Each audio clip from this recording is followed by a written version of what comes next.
Welcome, everybody, to the NFL Prediction Show on the Grueling Truth Sports Network. As always, the Grueling Truth is powered by betting.net. Betting.net is your best bet for finding the online sportsbook or casino that's right for you.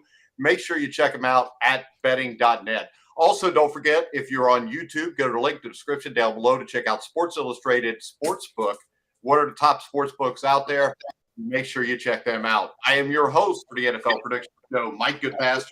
We're at Week 18.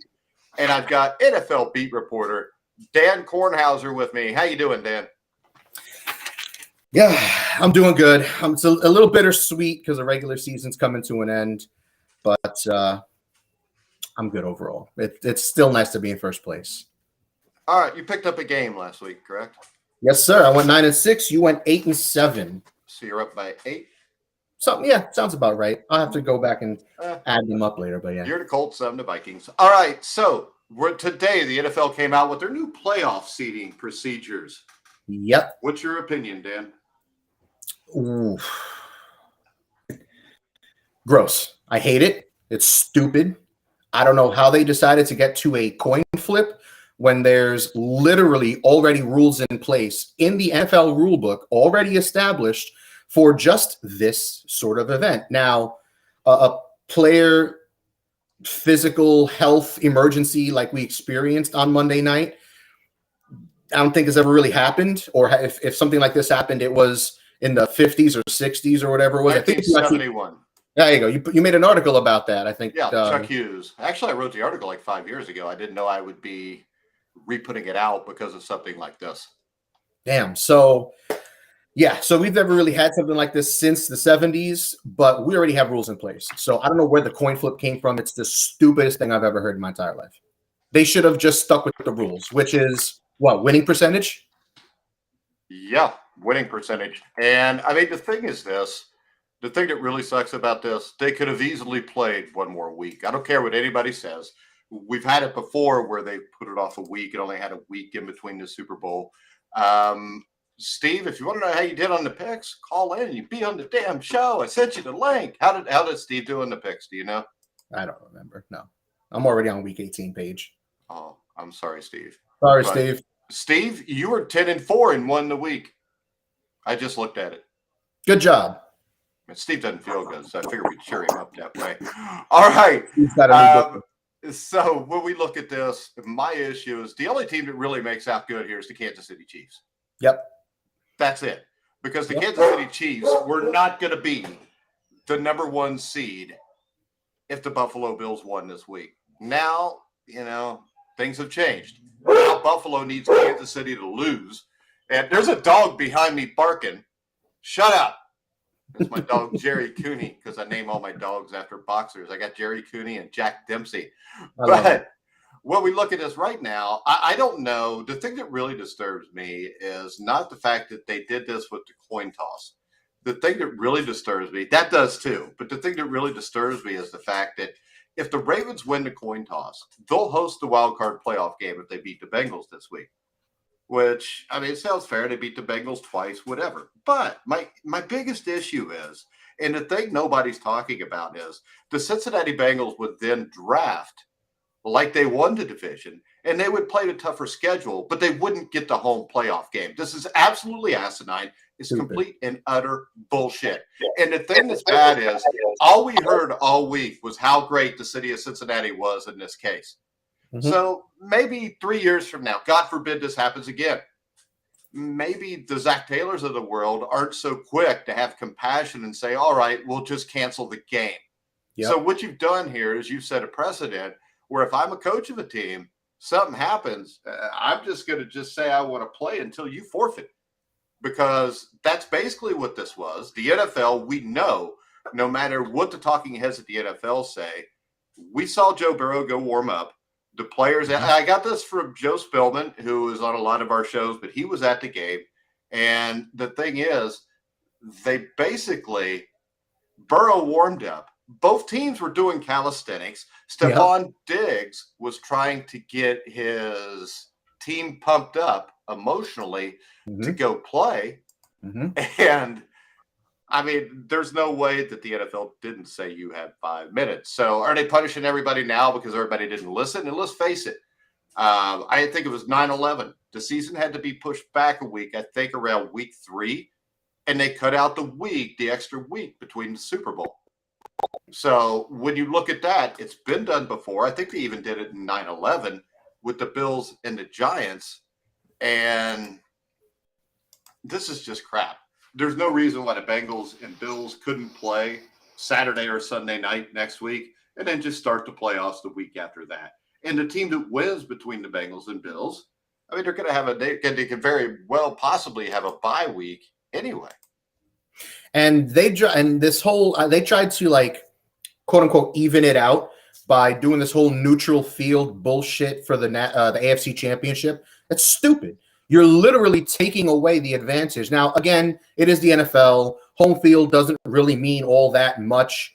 But if you have that 1 seed, you have that 2 seed, you have that right. You've earned that right throughout the course of the season to play in front of your home fans. And now you're taking that away from these very deserving fan bases. Buffalo's fan base is crazy. Cincinnati's fan base is great. Like, there's a lot of good fans out there that are going to miss out now because there's neutral site BS. And where are the options for the neutral site? Are they going to just randomly reveal those AFC Championship weekend or something? Like, oh yeah, we picked these couple of locations. Stupid. It sounds like they tried, and then like halfway through trying to come up with an actual plan for all this, they were just like, you know what? Screw it. We're done here. And they just threw it together at the end. It looks sloppy. It's a terrible plan all around.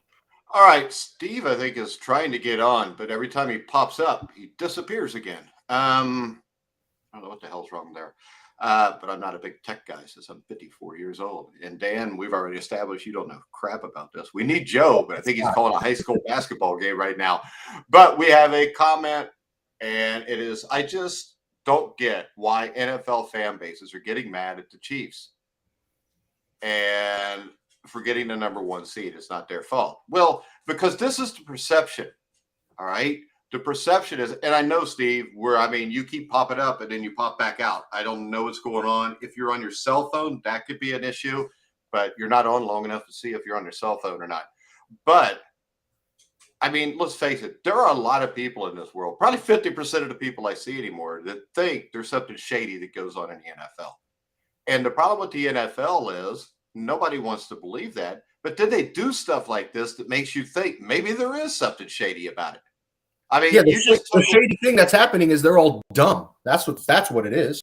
Yeah, are they dumb? No. Or, because there's a lot of people that are conspiracy theorists. I'm not one of them. I do believe this. I believe NFL officials may take matters into their own hand and make a little bit extra money, a la Tim Donaghy. He says, the cell phone is the issue, probably, Steve. Yeah, because Joe Kelly never can get on the Bengals show with it. When he does, it's usually a mess because the volume's terrible. But when you look at this, the NFL seems to almost want the conspiracy theorists to have their day because there's no big deal to play an extra game. And as you said, the rules go by winning percentage, and what they're trying to do is they're trying to placate and make everybody happy. The problem is when you try to make everybody happy, you piss everybody off. Yep. That is how life is. And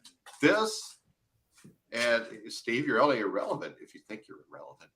But you're not irrelevant, Steve, last year at this time, Dan was more irrelevant than you are right now. I was completely useless. Worst pick of the world. I guess we just got to let this go. We got to play the games because the NFL is going to do what the NFL wants to do. They always have. They always will. It's a joke. And the thing that's a bitch is teams like the Bengals and the Ravens and the Bills always get screwed.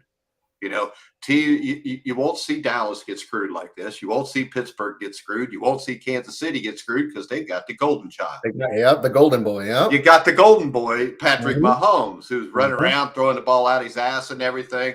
But it's still, the plain simple fact is this. If you watch the game on Monday night, I think that it was obvious there was nothing the Bills could do with their defense to stop the Bengals. And that's the sad part about this. Because the Bengals would have at least been the 2 seed. The thing that really grates me more than anything is if they both win tomorrow or both win on Sunday, the Bengals have to go to Buffalo. Correct? Isn't that how it played out? Actually, I have it pulled up here. So in a divisional playoff, they would have to go to Buffalo. Oh, divisional, yes. Yeah. which is bullcrap because they just played a game the Bengals were winning. And there is no world that exists where the Buffalo Bills are as good as the Cincinnati Bengals. And I'm sorry, I know I got a Bengals hat on. I've watched them all year. I've watched them the last few weeks. I have eyes. I saw what was going on in that game. And I'm sorry, but this is not right. But we're going to go ahead. We're going to go on to the Week 18 picks. Here we go. And, Here we go. We are going to start off with your Detroit Lions at the Green Bay Packers. Should we start with the Packers and the Lions? Yeah, let's do it. I don't know if I want to start with the Packers Lions. Isn't that a bigger game? So don't we want to save that? Nah, let's do it. Let's start strong. Start strong. We've never done that before. Yo, Hold Green on Bay here. minus 4.5. Hey, hold on. This guy that is commenting is a Lions fan. He says, yeah, I get it. I'm a Lions fan, so I don't care. LOL, my team is trash. Actually, your team is not trash. Your team is, there's a slight stink to it, but it's not trash anymore. And if you beat the Green Bay Packers, you get a winning record, you beat them in Lambeau Field, there's no way you're trash anymore. So let's go ahead. Let's start off with the first game tomorrow. The Kansas City Chiefs at the Las Vegas Raiders. The Kansas City Chiefs are favored by 9.5 points, Dan. KC minus 9.5.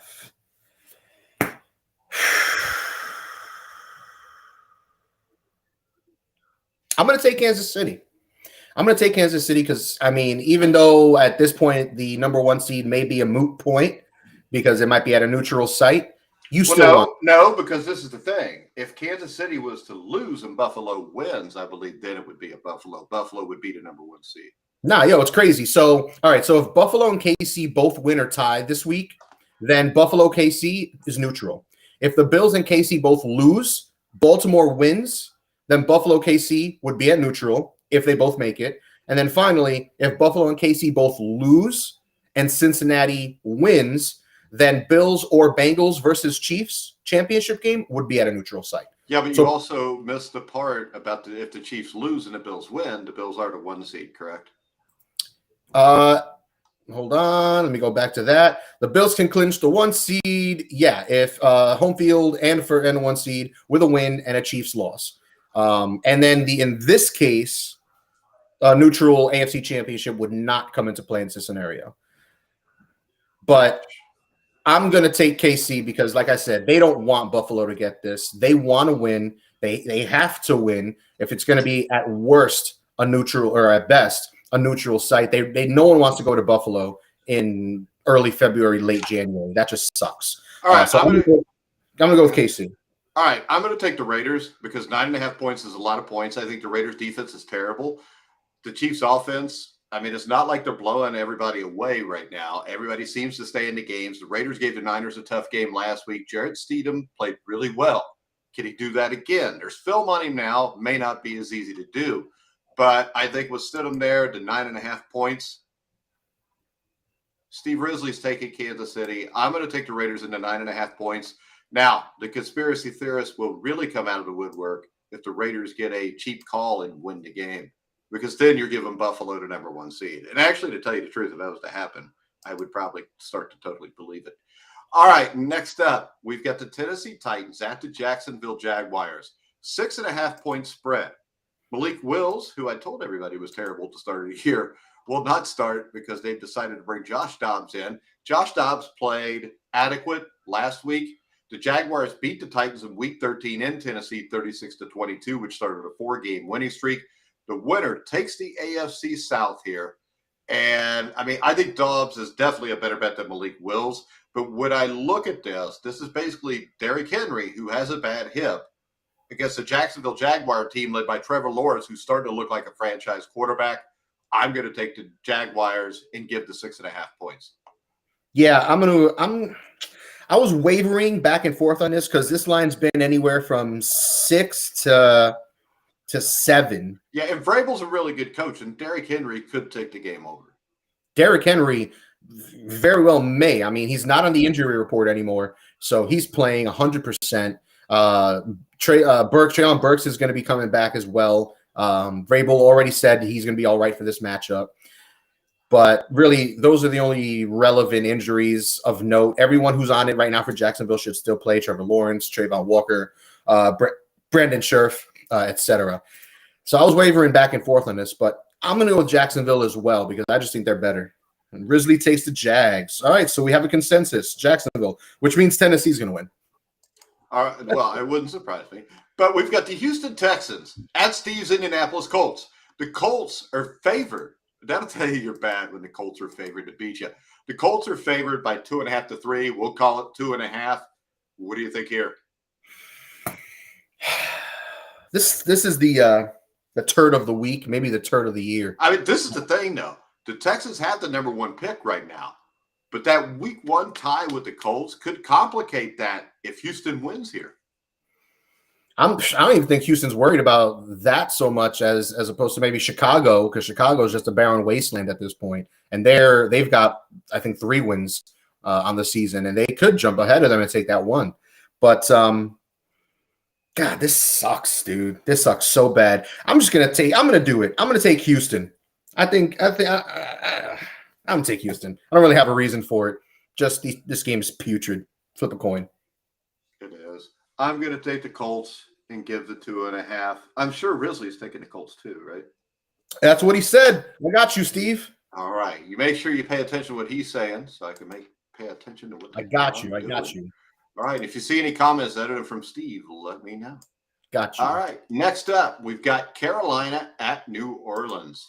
That's just a great game. So we got Carolina at New Orleans.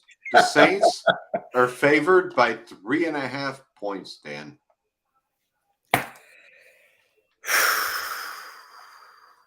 Now this is another game that has some implications, I believe. No? Not that I know of. Yeah, no, never mind. I'm looking at it now. I thought Carolina for some reason was still numerically involved. I guess it's over for that. But yeah, no, I'm going to take Carolina in this one. Looking at the injury report, I don't see anything special for either of these two teams. But New Orleans hasn't really looked that great all season. Carolina's looked a lot better. Sam Darnold no longer looks like a completely useless piece of crap like he did in New York and like he did when they tried starting him in Carolina before. But I'm gonna take Carolina. I don't trust this 3.5. I'm gonna take the Saints, give the 3.5 because of one number that sticks out to me, and that is the Carolina Panthers on the road this year are 1-6. Now, I also think, do you think Wilkes, if he wins this game, can keep his job there, or you think he's definitely done? I think he deserves a shot, but I think he's gone. They're already flirting with Harbaugh out in Michigan.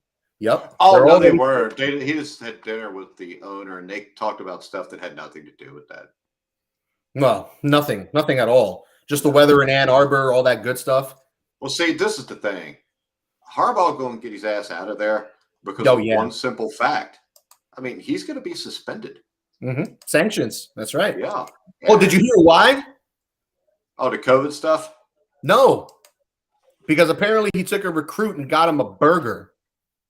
Now, there's more than that. You can read my story on the Grueling Truth about it tomorrow because I was talking to a guy who is fairly embedded there at Michigan that writes for The Athletic, and he gave me a little bit of information there. It's worse than a burger. But really? And it looks like at least a 2 or 3 game suspension, so he'll bail.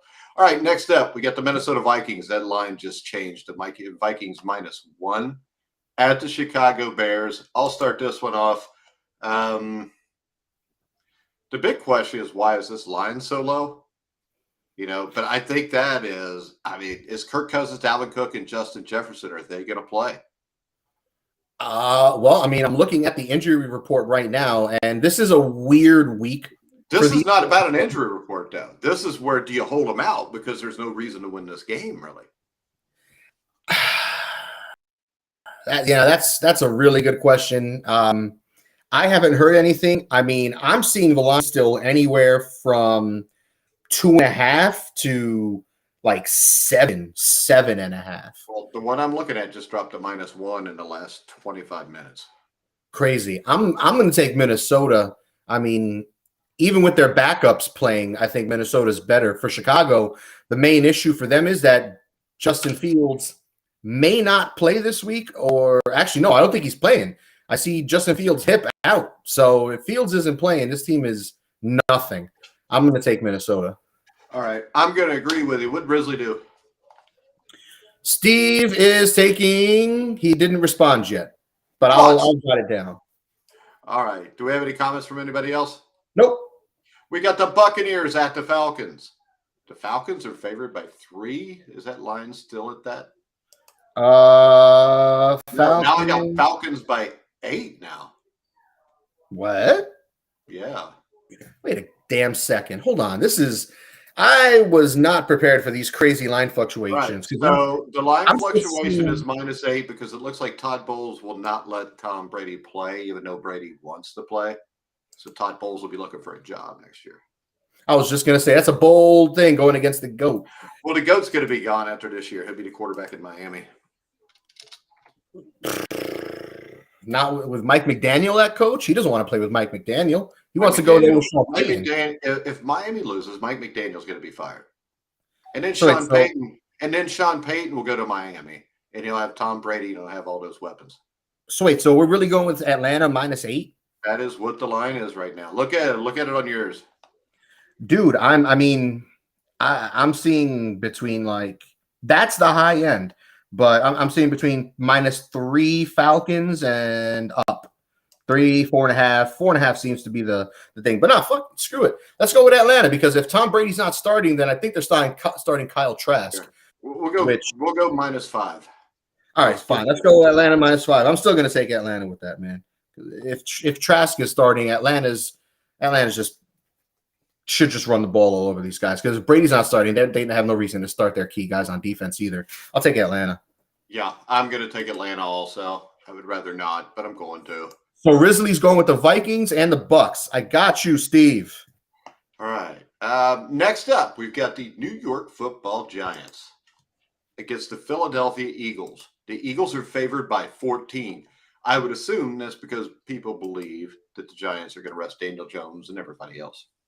Yes. So even though that's been a big thing on the airwaves here in New York is what the Giants are going to do this week, because coming into the week, Dable said that he wasn't going to sit Saquon. He wasn't going to sit Jones, that he wanted to play these guys. But as the week's gone on, it sounds like Barkley is indeed going to sit. It sounds like Dan Jones is leaning that way as well.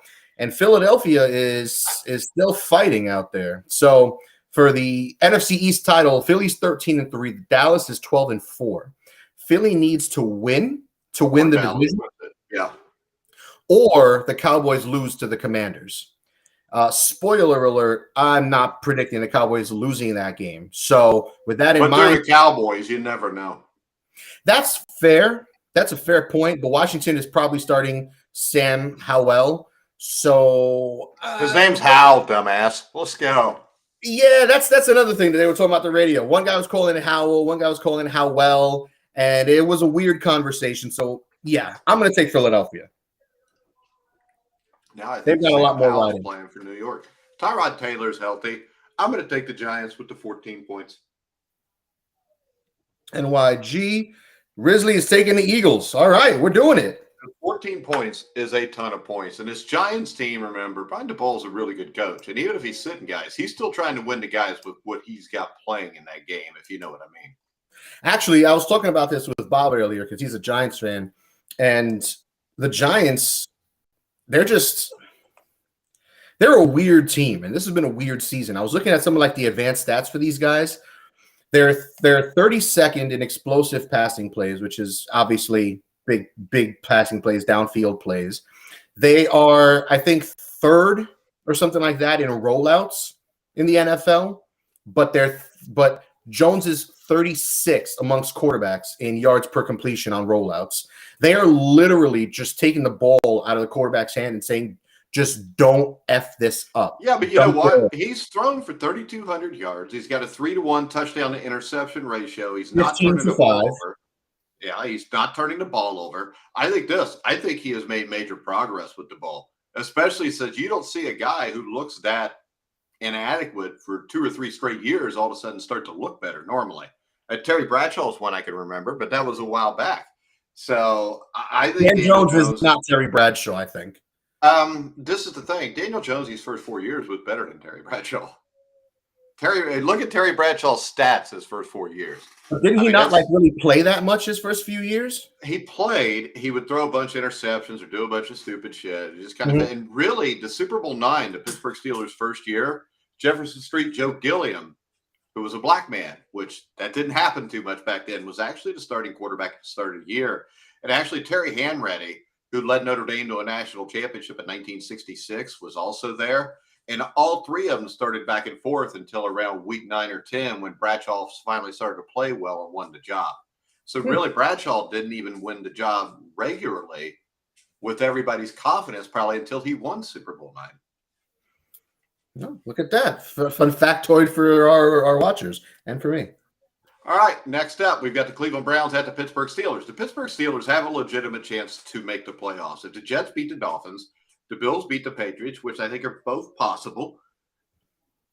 A Steelers win here against the Browns, and the Steelers are going to the playoffs to get destroyed by somebody in the first round. Yeah, they're a nice feel-good story or whatever. And, this might be the best coaching job that Mike Tomlin has ever done. Tomlin's the second best coach in the NFL behind Bill Belichick. And the thing about Belichick and Tomlin, you can't name 5 guys on either team, and they're both sitting here at 8-8 with a chance to have a winning record with a lot less talent than guys who have much better talent who are sitting at 4 and 5 wins right now. I mean, really, are these teams, are the Steelers and Patriots that much different than a few of those 4 or 5 win teams? Not really, no, which is why I'm so impressed. And it's very difficult to impress me. I'm very jaded that way. Nothing impresses me. Oh, God, yeah.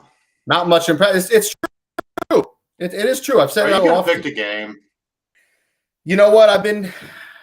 I'm stalling because I think this is another coin flip game. I don't think it is. At 2.5, I'm going to take Pittsburgh. And so is Risley. I like that. I'm going to take Pittsburgh because they actually have something going for them. I'm going to take Cleveland because I think what Cleveland does have going for him is I think Kevin Stefanski is fighting for his job right now. I think Deshaun Watson played better last week. I think he plays a little bit better each week. And if he continues to do that, you've got Nick Chubb running the ball. You've got a defensive line that can get after the quarterback. It's not like the Pittsburgh Steelers are beating great teams. The Ravens are kind of similar to the Steelers. They're not going to score more than 17 points no matter what happens unless they get a kickoff return thrown in there for a touchdown. So I think the Cleveland Browns are the better team. I think Pittsburgh is a much better coach team. And I think this is going to be a 1 to 3 point game either way. So I'll take the 2.5 points. I'll take the Cleveland Browns. To that end, I do want to throw in a little snippet of injury news, particularly for the Browns. Jack Conklin, their starting offensive tackle, will not be playing in this game, which is one less guy that TJ Watt has to worry about. They also will be without Jadeveon Clowney and Denzel Ward with a shoulder injury is questionable. He may not play as well. I think it's questionable if Denzel Ward's really that good, by the way. Really? Why do you say that? Is it because every time I see him play, he gets his ass tore up. Yo, that's everybody talks about how great he is, but I watched Jamar Chase toy with him, and everybody said, well, that's Jamar Chase. Well, I'm sorry, but Sauce Gardner pretty much shut Jamar Chase down in the game. Yo, I'm so glad you said that because I was just going to say this is another conversation I was having with my boys earlier today. And we were talking about corners getting roasted, and there's no elite corners anymore. And Sauce Gardner's elite. I brought up Sauce, and I'm like, yo, Sauce ain't getting burnt like that. There's been 0 games this season where Sauce has been torched like Ramsey or Ward or any of these other elite guys. They're not elite guys. What they are is they're guys. They're guys that have made plays before, and they have a tendency to be me guys. They smack themselves on the chest. They take their helmets off, and then they go tweet, and that's what everybody pays attention to. Sauce Gardner is the best corner in the NFL, and he's a rookie. Next up, we've got one of the greatest rivalries in NFL history, which has been destroyed by the NFL. We've now got the Cowboys at the Commanders, which does not sound like a great rivalry. The Cowboys are favored right now by 5.5, Dan. So we'll change that to 5.5, Riz. 5.5. This line's awful small, by the way. I'm going to take Dallas.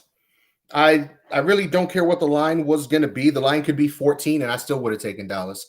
They have to not only win this game, but I feel like they got to make a statement because I'm reading something here that tells me Carson Wentz is playing. I don't know. I've seen Sam Howell getting the ball, so maybe Wentz plays, but Howell will also see time. Last I saw, I'm pretty sure I saw Howell was going to be starting this game. Originally, I did see that Wentz was starting and Howell would play. Well, I'll tell you what, if I'm them, I play Sam Howell to see if he's any good or not. Because I thought Sam in college looked very intriguing and could be somebody like a Brock Purdy that surprises everybody. Yo, why not? I like Sam coming out of college. He's got all the physical talent you look for. He can move around. I think he fits very well into this offense, which emphasizes the play action, a strong running game, getting the quarterback moving, stuff like that. They've got good talent at receiver. I like Howell. Give him the rock. Why not? And don't you think Ron Rivera's ass should be fired for bitching Tyler Heineke? Because maybe Taylor Heineke gets, tore up last week and they lose anyway. But Heineke deserved a chance to start that game to go to the playoffs.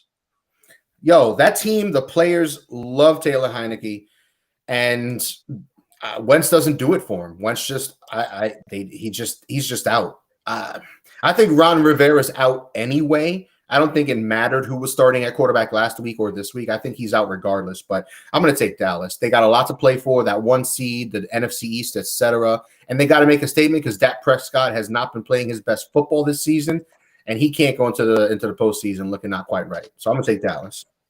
All right, next up, we've got a big game when it comes to home field advantage. And Who'd you take? I just told you. I'm taking Dallas. Oh, okay, great. So we all agree Dallas. Yeah. All right, moving next on. up, we've got the New England Patriots at the Buffalo Bills. The Bills are trying to hopefully get the 1 seed, maybe keep the 2 seed, or they can end up with the 3 seed if they lose. The Patriots make the playoffs with a win. The Bills are favored by 8.5 points. Dan, this is a massive game, and the Patriots looked dead until a couple weeks ago. And if they play Bailey Zappi, I'd pick them in a heartbeat. I would. And Mac Jones hasn't really lit the world on fire. So wait a second. And also, Mac Jones is the dirtiest quarterback I've ever seen in the history of the NFL. I don't know how the kid only gets fined 10 or 11 grand when he pulls the crap like he did against Eli Apple and the Bengals 2 weeks ago. I was going to say, we didn't really talk about that on the air. And I was a little surprised by that because I thought that was a perfect opportunity for you to bring that up. Well, no, my thing is this. When you look at Mac Jones's history, he had, the Burns kid from Carolina last year. He got a flag for trying to twist and break his ankle at the bottom of a pile. And then he comes up and he hits out. So this is not a one-time occurrence. And I know Eli Apple can get under your skin with these dumbass tweets, but that was just a flat-out dirty-ass play. If it would have been done by any other positional player, they would have been fined $100 grand. And Ndamukong Suh would have been suspended for fucking 2 games. Oh, they probably would have shot him, gave him a firing squad. No mercy. That's what the NFL's about. Yeah. But no, so wait. So we're going with this Bills minus 8.5? Yeah, because everything I see is right now 7 to 9. Yeah. I'm The lowest, which is an obscure book, is minus 4.5. But yeah, everything else is 7, 7.5, 7, 7.5. So yeah, 8.5 is fine. I'm gonna take Buffalo. I know New England, Bill Belichick, etc. But they're just almost said Tom Brady. I almost did say Tom Brady. But no, they're just not that good of a football team. Their defense has been but not break. Their defense has been good, but it's not quite. And Buffalo very much is still playing for that number 1 seed, even though they're probably not going to get it. But I'm going to take Buffalo. I'm going to take New England into points. And my factor is this. The Buffalo Bills cannot stop the run. Bill Belichick knows that. We saw Bill Belichick last year throw the ball a total of 3 times and beat him in Buffalo, correct? Well, yeah, that was a special game. That was a special game, but yes. But the wind, whatever. But right now, they need to just line up and run the ball down their throats. The other thing is the Buffalo Bills secondary is horrible. The Bills probably are not a top 6 or 8 team right now. And if they are, it's just because they can outscore you, because defensively right now, they're bad. I mean, you just lost Hamlin. You lost the corner that got hurt right before that. I forget what his name was, but he was one of their starting corners. And I mean, you've already got Poyer playing hurt. I'm going to take the Patriots in the 8.5 points. And hopefully the Patriots beat the Bills. So Risley went with Dallas last game, and he went with New England as well this game. Got it. We're good to go. All right. What do we got next? The New York Jets at the Miami Dolphins. Let's see. The show was supposed to be yesterday, so the lines changed. Wonder why the show wasn't yesterday, Dan. All right. So the line right now is Miami favored by 2 points over the New York Jets. The Dolphins, with a win, still have a shot to make the playoffs, but they're down to, I think, Johnny Unitas is returning to play for him, correct? Might as well. Joe Flacco will be starting at quarterback for the Jets. Mike Whiting with a rib injury, so he's out. The Jets have also ruled out both tackles, Dwayne Brown and George Fant. Miami, on the flip side, will be starting Christian quarterback Skylar Thompson. He'll be starting in place of Tua, who's been ruled out, and Bridgewater he's listed as questionable with knee, finger, and other injuries, but it's an injury to his throwing hand. He's not starting this game. So we're looking at third string versus third string, which is still gross. And are we going with this -2, Dolphins -2? Everything I see right now is -2 to -3. Do you got something different? No. Well, 1.5 to 3, but Yeah, 2 is fine. 2 is fine. I'm going to take the Jets. I'm going to take the Jets here. I know it's a weird game. It's a weird week, but I have absolutely no confidence in Thompson at quarterback for the Dolphins. I expect this to be a low-scoring game. The Jets just have more weapons. They're going to throw a lot because that's what they do when Joe Flacco starts. They led the NFL in passing attempts when Joe Flacco started earlier in the season when Zach Wilson went down with injuries, or was down to start the year. So I'm gonna take the Jets. I'm going to take the Dolphins. It's 2.5 points. The Dolphins are still playing for something. Both teams are a mess. I mean, is Joe Flacco better than Skylar Thompson? Who the hell knows by now? I mean, it's not like it's Joe Flacco 10 years ago. So I'll take And Risley took Miami as well. I got you, Riz. I got you. See, Risley's being smart now. All right. Speaking of you. I had to belch. I'm sorry. I don't think you're supposed to do that on air. But hey, still better than Stephen A. Smith. Next up, we've got the Chargers at the Broncos. The Chargers are favored by 3 points. I'm going to take Denver. Wait, really? Yeah. Why? Because I don't think the Chargers are going to play their starters the whole game. I think Russell Wilson has played slightly better, and the Broncos have a really good defense. So let's face it, the Chargers offense struggles. They've been struggling. I mean, they only put up 20 points against the Colts. They struggled against the Tennessee Titans when they had Malik Willis, who played most of the game. I'm going to take Denver and the points at home. And really, you can't pick Denver now because you laughed at me. I did, and I'm going to take the Chargers. I'm going to take LA, just because. Okay. I got Denver +3. You got the Chargers -3. Risley's got. No one yet. He'll chime in. I got Come on, Riz.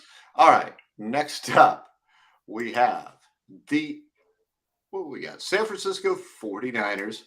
Let's go Niners. 49ers, Cardinals. 49ers are favored by 14 points, Dan. All right, so Risley took the Chargers. San Fran -14. And you know what? I would say that sounds crazy, but San Francisco is another team that is playing for some stuff. So the 49ers can clinch the 1 seed with a win versus the Cardinals and an Eagles loss versus the Giants. They have no control over that Eagles-Giants game, but they're gonna want to win this game. They're another team that's going to make a statement. Arizona sucks. I'm going to go with San Francisco. I'm going to take the Cardinals in the 14, and I actually have a reason. And my reason is this. The Eagles play before the 49ers. If the Eagles win, I think the 49ers will pull a lot of starters, at least by halftime, if they even play them at all. Because really, there's not that big of a deal for them if the Eagles win, correct? Correct. And the Cardinals aren't playing Kyler Murray, right? Correct. Give them a shot.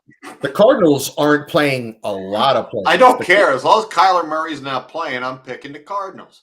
The Cardinals have been missing guys, and in their last 6 games, every one of those games, they've been a big spread like this, and they're 3-3 in those games. This is a little different only because they're going to start their third-string quarterback because Colt McCoy is also going to be out. But Robbie Anderson, Zaven Collins, James Conner, and DeAndre Hopkins, all key pieces, they're all out. Who's the third-string quarterback? That's that. You know what? That's the one piece of information that I don't have. How do you not know that if you're doing a football show? It looks like you would do some kind. Because you know what? It might as well be Dan Kornhauser starting. That's why. Oh, Dan, because you as that irrelevant.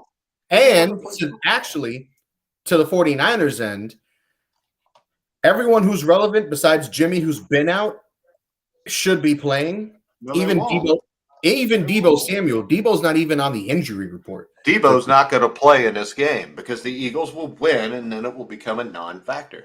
Well, also, Elijah Mitchell's coming back healthy, so they might want to give him the rock. And even if they have their backups in, if Brock Purdy is playing, the 49ers are winning this game by 2 touchdowns. Trace McSorley is as good as Brock Purdy. Trace McSorley from Penn State. You bite your tongue. You watch your mouth. You shut your mouth. When has Brock Purdy played well against a good team? I don't care. The man is undefeated as a starter. He's my new favorite quarterback. Hold on. I see like a blank thing of Risley, but I don't see Risley's face. Okay. That's confusing. We're making improvements. Riz. All right. So let's see. What do we got next? We got the Rams at the Seahawks. Let me find my little Rams Seahawks thing up in here. And the Seattle Seahawks are favored by 6.5 points. What do you think, Dan? I'm going to take Seattle. They're just better. I know they're not playing for anything but pride at this point. Well, Seattle's playing to go to the playoffs. No, I don't care. I know they're playing for the playoffs, but they're in the same boat that the Lions are in, as far as I'm concerned. They need a win against the Rams. They need the Packers to lose or tie against the Lions. They need the Commanders loss or tie versus the Cowboys. They don't. I'm seeing it here. So they don't. Seattle needs Green Bay to lose. I'm looking at it right now. Needs Green Bay and Seattle to lose, unless they change the rules because of what happened Monday night. I'm looking at it right here. Seattle clinch with win versus Rams and Packers loss / tie versus Lions, or I just gave you the line. Yeah. Okay, I wasn't listening, but yeah. So I'm gonna take Seattle, and mostly because the Rams are down to their scout team on offense, and I think Aaron Donald retires after this year. The way this team is trending. Well, the thing about Aaron Donald is I think he might have, no matter how this team was playing, because you remember he talked about it during the Super Bowl last year a lot. Mm-hmm. So, and he barely came back this year. So you're taking Seattle as well? Yeah.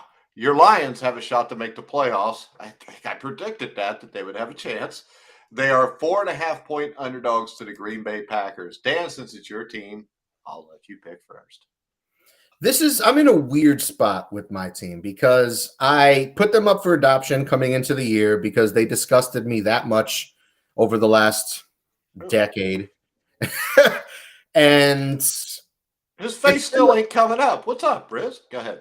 It's been an up and down thing with me, a hate and love thing with these guys with me. So the Lions clinch with a win at the Packers and a Seahawks loss or tie versus the Rams, or the Seahawks lose, or the Rams and Seahawks tie and the Commanders. Hey, while Dan's talking about this, remember, it's not just sports betting. Betting.net compares the best online casinos. Sit back, relax, and play the top online slots, poker, and table games. Go ahead, Dan. Continue. Thank you, Mike. So, anyway, I'm going to pick Green Bay I wouldn't have cared what this line was at all, not one bit. Green Bay wins pretty much, and I think they're in. Yeah, winning they're in. The Packers have been playing exactly how I expected them to the last few weeks. This team is finally looking like a relevant squad. They're not completely lost on both sides of the ball. I'm going to take Green Bay, and the main thing is that Detroit is a different team on the road. When they play at home, they're amazing. They're one of the best teams in the league. Their offense can't be stopped. Their defense comes up with key plays when they need them. And they look great, but when they play on the road, they're a completely different team. Jared Goff is a completely different quarterback. At home, the man's got like 20-something touchdowns and just a couple of it, 2 or 3 interceptions, something crazy like that. But on the road, it evens out a bit more.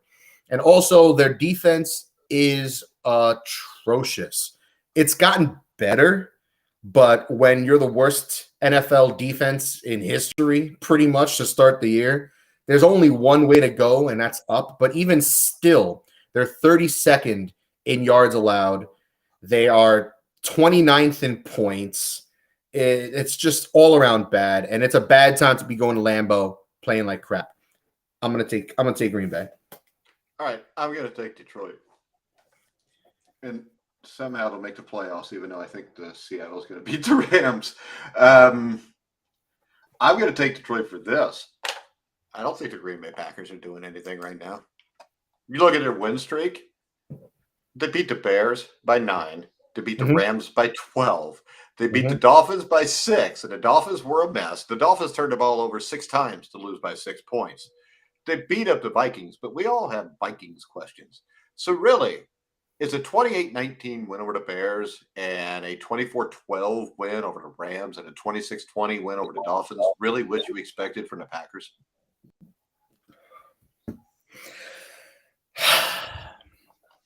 Against the competition, level of competition, I expected them to maybe win by more than what they did, but they're winning.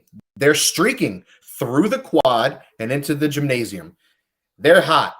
It doesn't matter who they're beating. They're hot. They're winning. So, and like I said, the main thing for me is Detroit's defense and the fact that they look like a totally different team on the road. My problem is the Packers' defense and the way they can't stop the run. Because if Miami would have just ran the ball the entire game, they would have killed the Packers. I think DeAndre Swift is playing, correct? Yeah. As far as injuries for this game, the only relevant ones are on the Lions side, and it's Michael Brockers, a defensive lineman, who's probably going to be out, and Frank Ragnow, who's questionable with a foot injury. He was able to practice on a limited basis today, apparently, but he didn't practice at all the other days. He'll probably play. He'll probably play, but if he's not at 100%, he does have to go against the perennial Pro Bowler, All-Pro in Kenny Clark, who's one of the better nose tackles in the league. But yeah, I just don't have any faith in Detroit. And this, which is saying weird things because I'm wearing my Barry Sanders tonight. And I wore it primarily because I don't know if I'm going to be able to wear them the rest of the season because they're going to be eliminated this week. Well, so the thing that'll be a bitch is when we have to eliminate your hair after the Cincinnati Bengals win the Super Bowl. Let's see. What line are you seeing on Bengals Ravens? I'm seeing more 6.5 right now. Wow. I'm seeing anywhere from Bengals minus 6.5 to Bengals minus 10. Damn. We'll just leave it at the 7 then. All right. Ravens and Bengals. Bengals favored by 7, Dan. You want me to go first or you want to go first? I'll go first. Yeah, it's your team. Take it away. Because I have something to say here about Lamar Jackson. I don't think he's going to play. Did he practice today? No, he didn't practice today because he's not going to play because he's pissed off he didn't get a contract. He didn't want to risk hurting himself more. He is not playing in this game. And that is why he's not playing. Because if you remember, I watched John Harbaugh's press conference yesterday, and when they asked him about it, he said, well, I don't want to get into it because there's a lot to it. I think Lamar Jackson has decided not to play the rest of the season. I think he decided it a few weeks ago. Good. Now, Baltimore won the first meeting. I think it was 19-17 or 20-17 on a Justin Tucker field goal. It was really early in the season. I think this second half of the season, the Bengals have been the best team in the AFC. The Ravens defense has allowed just 12.1 points per game in 5 games without Jackson. I think the Bengals win this game 45-13. Yeah, you know what? Because right now the Cincinnati Bengals are massively pissed off. They should be. They are. They should Damn, be. we've got 11 disagreements this week. Holy shit, do we? Hold on. 1, 2, 3, 4, 5, 6, 7, 8, 9, 10. No, we only got 10. I got 11 here. Nah. Green Bay, Detroit, KC, Vegas, Houston, Indy, Carolina, New Orleans, Philly and New York, the Steelers and the Browns. See, you know I'm right. So Broncos. Hey, nobody 49ers, cares. Arizona. Nobody cares what we agree on and what we don't agree on. I've got Detroit over Green Bay too. Remember? Yes, I got that already. I'm going to take Cincinnati as well. Like you said, they should be pissed. They have nobody relevant on the injury report besides Eli Apple with a neck injury who's questionable. The Ravens, they're not starting Lamar Jackson. They shouldn't start any of their questionable guys. Calais Campbell, Marcus Peters. They shouldn't start any Deshaun Jackson because it doesn't matter, but they have nothing at receiver anyway.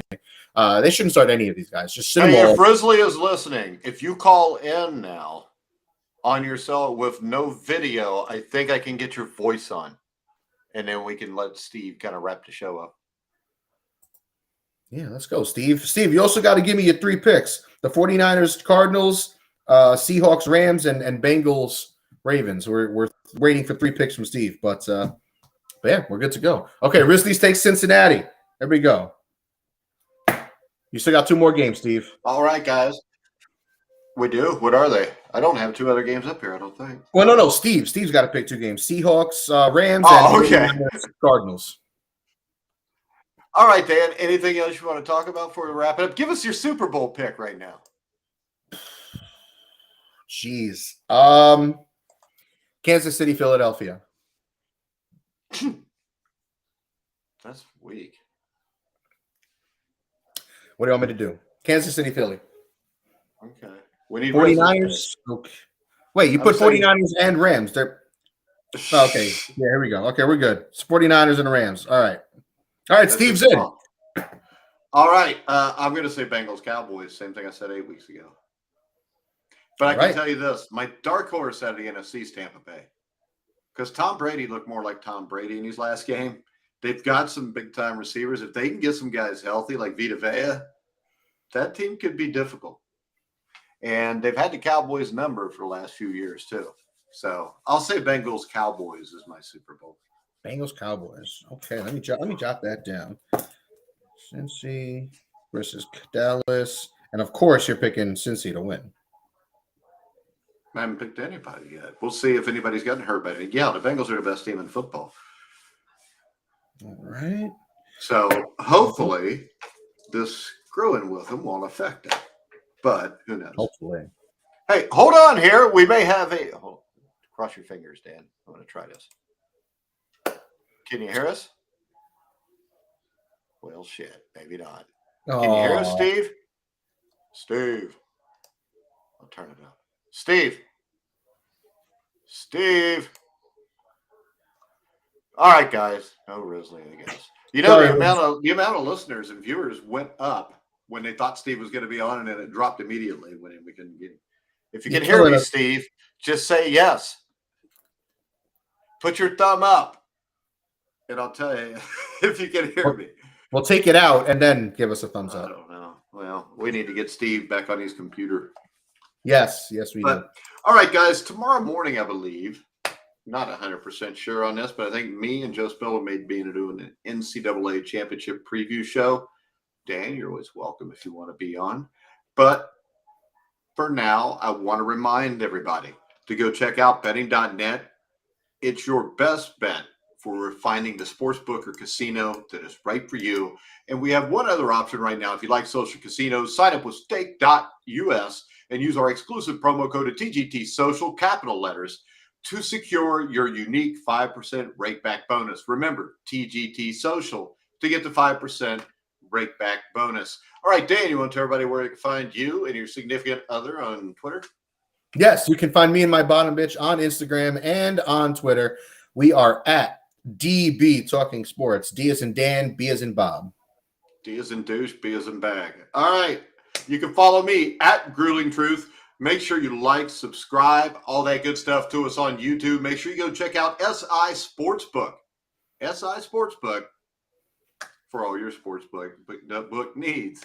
So for now, guys, we're going to go ahead. We're going to wrap this show up. For Dan Kornhauser, I'm Mike Goodpasture. You've been watching and listening to The Grueling Truth, where the legends speak.